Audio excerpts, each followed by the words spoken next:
Hello students, welcome to my channel Keerti's coding. C language की इस series में आपका स्वागत है। आज के इस वीडियो लेक्चर में हम फंक्शन से related 4th number topic discuss करने वाले हैं। तो आइए हम देखते हैं 4th नंबर टॉपिक हमारा क्या है। तो ये रहा हमारा फंक्शन के डेफिनेशन में 4th number topic, takes something return something nature का। ओके, तो ये तीनों topics, takes nothing, return nothing, ये तीनों टॉपिक्स हमने आगे के फंक्शन के सीरीज़ वाले वीडियो लेक्चर में अच्छे से कंप्लीट कर चुके हैं। तो आइए आज हम 4th टॉपिक डिस्कस करेंगे, टेक्स समथिंग रिटर्न समथिंग। अब देखिए, टेक्स समथिंग नेचर का है। समथिंग नेचर, टेक्स का मतलब, टेक्स हम लोग कहाँ लिखते हैं? हमेशा पैरेंथेसिस के अंदर जो लिखाता है वो हमारा कहलाता है टेक्स, ठीक है। और समथिंग नेचर का है, यानी हमारा पैरेंथेसिस के अंदर कोई नेचर, कोई डेटा टाइप डिक्लेयर किया रहेगा। डेटा टाइप बोलने का क्या मतलब है? Int type, float type, char type, ये सब हमारा हो गया डेटा टाइप। तो समथिंग नेचर का है, यानी कि हमारे जो पैरेंथेसिस के अंदर, यानी स्मॉल ब्रैकेट के अंदर कोई भी int type, float type, char type, जो भी हम इनपुट लेना चाहते हैं यूज़र से, वो लिखा रहेगा। ओके, तो ये कहलाता है टेक समथिंग नेचर का। और रिटर्न समथिंग मतलब कि वो हमको कोई ना कोई वैल्यू तो रिटर्न करेगा ही। वैल्यू रिटर्न करने का मतलब है जहाँ पर हम फंक्शन का डिफाइन करते हैं वहाँ पर वो वैल्यू को रिटर्न करता है, ठीक है। फंक्शन को जहाँ डिफाइन करते हैं, जहाँ पर हम डेफिनेशन लिखते हैं कि हमको क्या आखिर करना है वो प्रोग्राम में, आखिर हम उस प्रोग्राम को रन करने वाले, कंपाइल करने वाले, तो कौन सा एक्टिविटी हमको उसमें करना है, मतलब क्या हमको करना है। इंटीजर का सम कराना है, ऐड कराना है, सबट्रैक्ट कराना है, या तो हमको नंबर प्रिंट करवाना है इंक्रीजिंग ऑर्डर में, हमको डिक्रीजिंग ऑर्डर में प्रिंट करना, मतलब जो भी एक्टिविटी हम करने वाले हैं वो हमारा कहलाता है रिटर्न में। तो रिटर्न कौन टाइप का है? कोई अल्फ़ाबेट प्रिंट कराने वाले हैं तो कैर टाइप का, तो या इंटीजर प्रिंट कराने वाले तो सम, मतलब इन टाइप का, ठीक है। तो वो रिटर्न में हमको वैल्यू मिलता है। तो ये सबसे लास्ट एग्जाम्पल है टेक समथिंग रिटर्न समथिंग। तो आइए वही सम वाले एग्जाम्पल की मदद से हम समझते हैं take something return something nature. तो हम कोडिंग में जाते हैं, कोड ब्लॉक्स में, वहाँ पर हम कोडिंग करेंगे। ओके, तो ये हम कोड ब्लॉक्स में आ चुके हैं। तो हम कौन सा हमने जो बनाना है वो हमने पहले लिख लिया है नाम, टेक समथिंग रिटर्न समथिंग। इसके बाद हम क्या करते हैं? कोई भी चीज़ डिक्लेयर करने के लिए या फिर कोई भी प्रोग्राम सेट ऑफ इंस्ट्रक्शन हमारा किसके अंदर होता है? मेन फंक्शन के अंदर।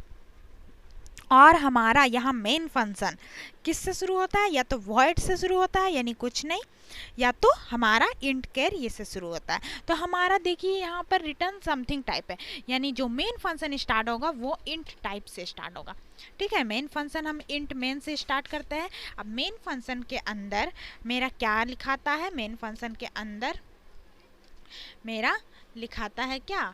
मेन फंक्शन के अंदर हम लिखते हैं सेट ऑफ इंस्ट्रक्शन, जो हमें इंस्ट्रक्शन पास करना है उसमें, ठीक है। अब देखिए ये रिटेक समथिंग टाइप का है, यानी ये यूज़र से कोई वैल्यू लेने वाला है, ठीक है। यानी या इसका डेफिनेशन में हमको कुछ नहीं लिखना पड़ेगा, यूज़र से वैल्यू लिखना है।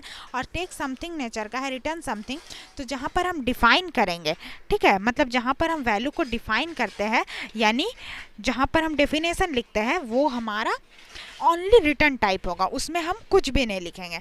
यानी वो ओनली वैल्यू को रिटर्न करेगा। कौन से वैल्यू को? जो वैल्यू हमें मेन फंक्शन में यूज़ करने हैं। ओके, तो मेन फंक्शन में हमें कौन सा वैल्यू यूज़ करना है?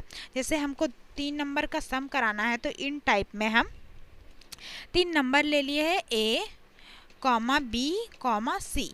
3 नंबर हमने ले लिया है, ठीक है।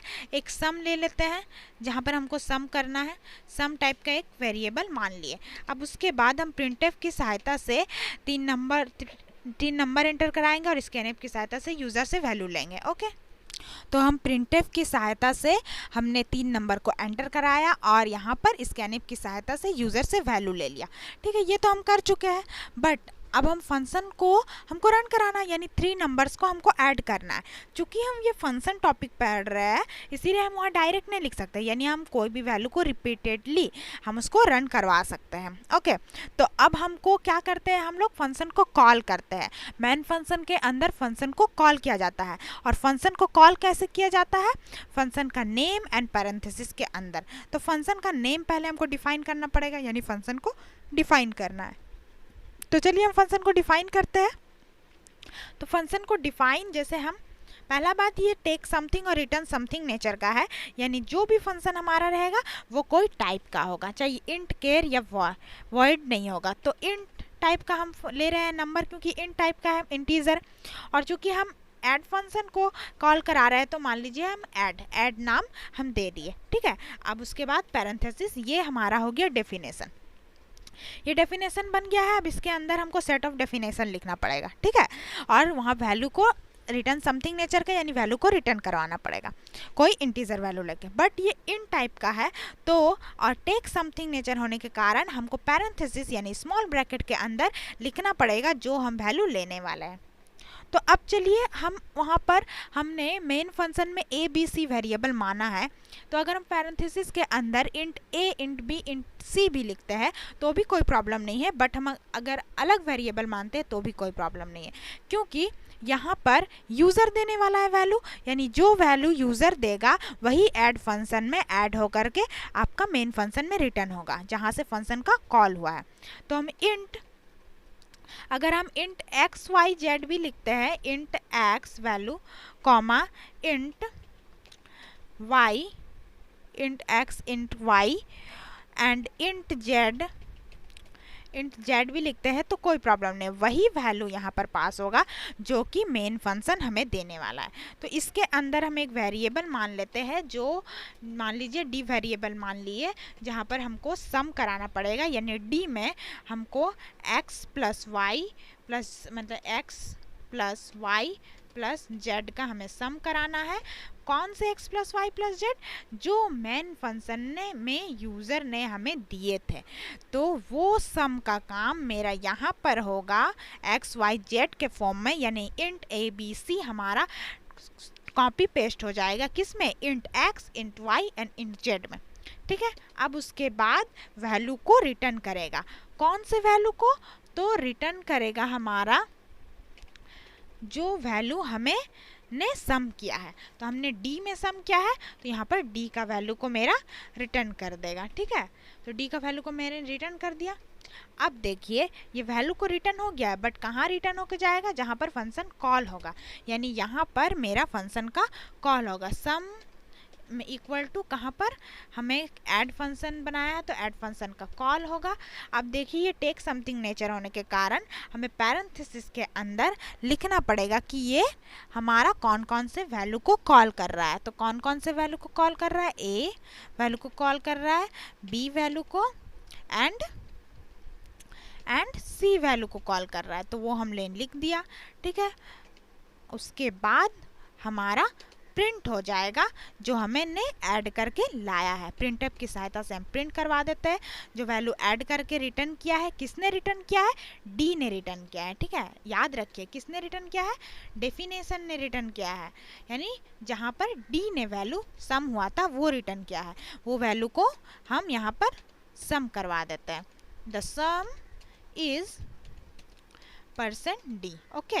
और कौन सा वैल्यू? अब देखिए थोड़े से वीडियो को पॉज कीजिए और सोचिए कि हमें यहाँ %d में सम जो कराना है वो कौन सा वहाँ लिखेंगे, माने प्रिंट जो कराएंगे वो क्या लिखेंगे? सम लिखेंगे या डी लिखेंगे?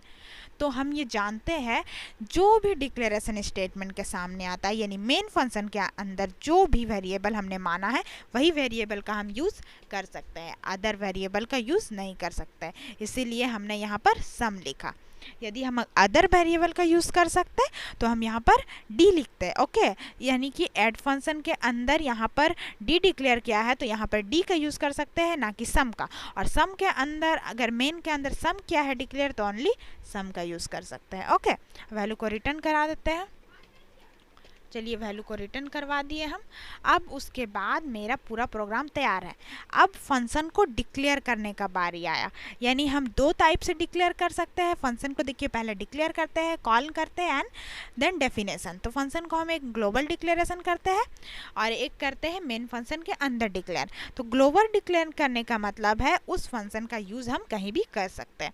तो चलिए हम ग्लोबल डिक्लेरेशन भी कर लेते हैं, यानी इन टाइप का, यानी take something, return nothing, something nature है, यानी इंट टाइप का होगा। हमने ऐड फंक्शन बनाया है नेम से, तो ऐड लिखेंगे। देन उसके बाद समथिंग नेचर का है, यानी कोई ना कोई वेरिएबल इंट के टाइप का तो यहाँ हो गई।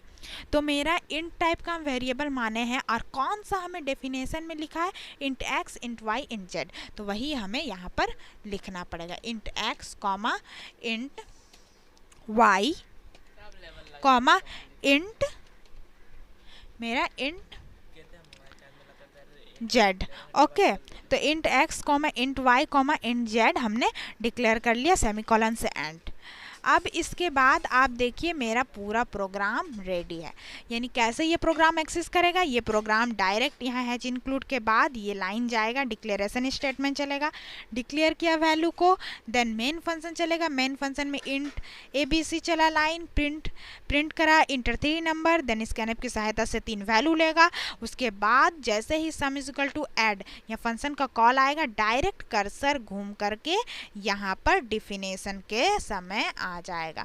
अब यहाँ जो डिफाइन किया गया है int D is equal to X plus Y plus Z, and उसको वैल्यू को जो यूज़र से लिए है वो ऐड करेगा, और डी जो वैल्यू मेरा आएगा, जैसे हम 10 लिए हैं, 30 लिए हैं और 40 लिए हैं, तो मेरा 80 होगा वैल्यू, 80 वैल्यू डी में स्टोर होगा एंड रिटर्न करेगा जहाँ से कॉल किया था।